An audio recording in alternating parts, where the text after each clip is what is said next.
ക്രിസ്തുവിലുള്ള പ്രിയപ്പെട്ട സഹോദര സഹോദരന്മാരെ, ഇന്നത്തെ ദൈവവചനം വിശുദ്ധ മത്തായി എഴുതിയ സുവിശേഷം 5-ാം അധ്യായം 33 മുതൽ 37 വരെയുള്ള വാക്യങ്ങൾ.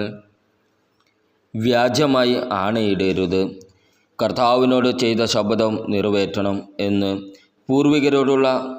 പൂർവികരോട് കൽപ്പിച്ചിട്ടുള്ളതായി നിങ്ങൾ കേട്ടിട്ടുണ്ടല്ലോ. എന്നാൽ ഞാൻ നിങ്ങളോട് പറയുന്നു, ആണയിടുകയേ അരുത്. സ്വർഗത്തെ കണ്ട് ആണയിടരുത്, അത് ദൈവത്തിൻ്റെ സിംഹാസനമാണ്. ഭൂമിയെ കൊണ്ടും അരുത്, അത് അവിടുത്തെ പാദപീഠമാണ്. ജെറുസലേമിനെ കൊണ്ടും അരുത്, അത് മഹാരാജാവിൻ്റെ നഗരമാണ്. നിന്റെ ശിരസിനെ കൊണ്ടും ആണയിടരുത്, അതിലെ ഒരു മുടിയിഴ പോലും വെളുപ്പിക്കാനോ കറുപ്പിക്കാനോ നിനക്ക് സാധിക്കുകയില്ല. നിങ്ങളുടെ വാക്ക് അതെ അതെ എന്നോ അല്ല എന്നോ ആയിരിക്കട്ടെ. ഇതിനപ്പുറമുള്ളത് ദുഷ്ടനിൽ നിന്ന് വരുന്നു. നമ്മുടെ കർത്താവായ ഈശോമിശിഹായ്ക്കും സ്തുതി. ക്രിസ്തുവിലുള്ള പ്രിയപ്പെട്ട സഹോദരി സഹോദരന്മാരെ, ഇന്നത്തെ സുവിശേഷ പ്രതിഫലനം മഹത്തായ വാഗ്ദാനങ്ങളും മഹത്തായ നേർച്ചകളും ആവശ്യപ്പെടുന്ന ഒരു ലോകത്ത് മുകളിലെ സുവിശേഷ വായനയിലെ യേശുവിൻ്റെ വാക്കുകൾ ലാളിത്യത്തിനും സമഗ്രതയ്ക്കും നവോന്മേഷദായകമായ ആഹ്വാനമാണ് നൽകുന്നത്. സത്യത്തിൻ്റെ അഗാധമായ ശക്തിയും നേരായ സത്യസന്ധമായ ജീവിതത്തിൻ്റെ സൗന്ദര്യവും ഇന്നത്തെ വചനം നമ്മെ പഠിപ്പിക്കുന്നു. നിങ്ങളുടെ അതെ ആയിരിക്കട്ടെ, നിങ്ങളുടെ ഇല്ല എന്നും ആയിരിക്കട്ടെ. യേശു പറയുന്നു, വിശുദ്ധമായ ശബ്ദങ്ങളുടെ ആവശ്യമില്ലാതെ നമ്മുടെ വാക്കുകൾ മതിയാകണമെന്ന് ഊന്നി പറയുന്നു.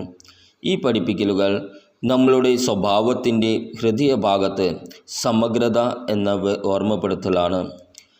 നമ്മൾ പറയുന്നതിന് അർത്ഥമാക്കുന്ന ആളുകളാകാൻ ഇത് നമ്മെ വിളിക്കുന്നു. അധിക ഉറപ്പുകളുടെ ആവശ്യമില്ലാതെ അവരുടെ വാക്കുകൾ വിശ്വസിക്കപ്പെടുന്നു. നമ്മുടെ ദൈനംദിന ഇടപെടലുകളിൽ നമ്മുടെ പ്രതിബദ്ധതകൾ അലങ്കരിക്കാനും നമുക്ക് പാലിക്കാൻ കഴിയാത്ത വാഗ്ദാനങ്ങൾ നൽകാനും അല്ലെങ്കിൽ നമ്മുടെ നിയന്ത്രണത്തിന് അതീതമായ കാര്യങ്ങളിൽ സത്യം ചെയ്യാനും നാം പലപ്പോഴും പ്രലോഭിക്കപ്പെടുന്നു. സത്യസന്ധമായ ഹൃദയത്തിൻ്റെ ലാളിത്യം കൂടുതൽ ശക്തമാണെന്ന് യേശു നമ്മെ ഓർമ്മിപ്പിക്കുന്നു.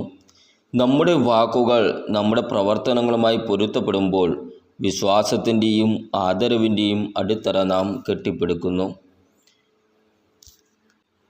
നമ്മുടെ വിശ്വാസ്യതയ്ക്ക് നാം അറിയപ്പെടുന്നു. നമ്മുടെ ബന്ധങ്ങൾ ദൃഢമാക്കുന്നു. നമ്മുടെ സ്വന്തം ജീവിതം പരിശോധിക്കാൻ ഈ സന്ദേശം നമ്മെ വെല്ലുവിളിക്കുന്നു. മറ്റുള്ളവരുമായുള്ള ഇടപെടലുകളിൽ നാം സത്യസന്ധരാണോ? നാം നമ്മുടെ പ്രതിബദ്ധതകൾ പാലിക്കുന്നുണ്ടോ? നമ്മുടെ വചനത്തിൻ്റെ ആളുകളാകാൻ പരിശ്രമിക്കുന്നതിലൂടെ നമുക്ക് ചുറ്റുമുള്ളവരെ ബഹുമാനിക്കുക മാത്രമല്ല, യേശു ഉദാഹരിക്കുന്ന സത്യസന്ധതയും പ്രതിഫലിപ്പിക്കുകയും ചെയ്യുന്നു. മാത്രമല്ല, ദൈവത്തിൻ്റെ പരമാധികാരത്തിൽ ആശ്രയിക്കാൻ ഇന്നത്തെ വചനം നമ്മെ പ്രോത്സാഹിപ്പിക്കുന്നു. ഇവ നമ്മുടെ നിയന്ത്രണത്തിന് അതീതമാണെന്ന് അറിഞ്ഞുകൊണ്ട് സ്വർഗത്തെയോ ഭൂമിയെയോ സ്വന്തം തലയെ കൊണ്ടോ പോലും സത്യം ചെയ്യരുതെന്ന് യേശു നമ്മോട് പറയുന്നു. ഈ വിനയം ദൈവത്തിൻ്റെ ആത്യന്തിക അധികാരത്തെയും അവൻ്റെ സൃഷ്ടിയുടെ കാര്യസ്ഥർ എന്ന നിലയിലുള്ള നമ്മുടെ പങ്കിനെയും അംഗീകരിക്കുന്നു. ഈ ലാളിത്യവും സമഗ്രതയും ഉൾക്കൊള്ളുമ്പോൾ ആഴത്തിലുള്ള സമാധാനവും ലക്ഷ്യവും നാം കണ്ടെത്തുന്നു. നമ്മുടെ ജീവിതം സത്യത്തിൻ്റെ ശക്തിയുടെ സാക്ഷ്യമായി മാറുന്നു. നമ്മുടെ പ്രവർത്തികൾ ഏതൊരു ശബ്ദത്തെക്കാളും ഉച്ചത്തിൽ സംസാരിക്കുന്നു. അതെ എന്നത് യഥാർത്ഥത്തിൽ അതെ ആയിരിക്കുകയും ഇല്ല എന്നത് യഥാർത്ഥമായി ഇല്ല ആകുകയും ചെയ്യുന്ന വ്യക്തികളാകാൻ നമുക്ക് പരിശ്രമിക്കാം. യേശു നമ്മെ ഉൾക്കൊള്ളാൻ വിളിക്കുന്ന സത്യസന്ധതയും നിർമ്മലതയും ജീവിക്കുന്നു. ക്രിസ്തുവിലുള്ള സഹോദരി സഹോദരന്മാരെ, ഇന്ന് നമുക്കെല്ലാവർക്കും നമ്മുടെ ജീവിതപാതയും നമ്മുടെ ക്രിസ്തീയ വിശ്വാസത്തോടും ജീവിതത്തോടും കൂടുതൽ ശക്തരും കൂടുതൽ പ്രതിബദ്ധതയുള്ളവരുമായി വളരുന്നതിന് നമ്മുടെ ജീവിതം എങ്ങനെ ജീവിക്കണമെന്നും സൂക്ഷ്മമായി വിവേചിക്കാം. നമ്മുടെ ക്രിസ്തീയ ജീവിതം സാധ്യമായ ഏറ്റവും ആധികാരികമായ രീതിയിൽ, നമ്മുടെ വ്യത്യസ്തവും അതുല്യവുമായ രീതിയിൽ കർത്താവിലുള്ള വിശ്വാസം ഏറ്റുപറയുന്നത് തുടരാൻ നമ്മുടെ വ്യത്യസ്ത മേഖലകളിലും വിവിധ സമൂഹങ്ങളിലും ജീവിതത്തിലെ വിവിധ പ്രതിബദ്ധതകളും ദൗത്യങ്ങളും നമ്മെ ഏൽപ്പിച്ചിരിക്കുന്നു. നമ്മുടെ ജീവിതത്തിലെ ഓരോ നിമിഷങ്ങളിലും കൂടുതൽ ധൈര്യത്തോടെയും വിശ്വസ്തയോടെയും അവനെ പ്രഘോഷിക്കുക. നാം എല്ലാവരും കർത്താവിൻ്റെ മിഷനറിമാരാണ്.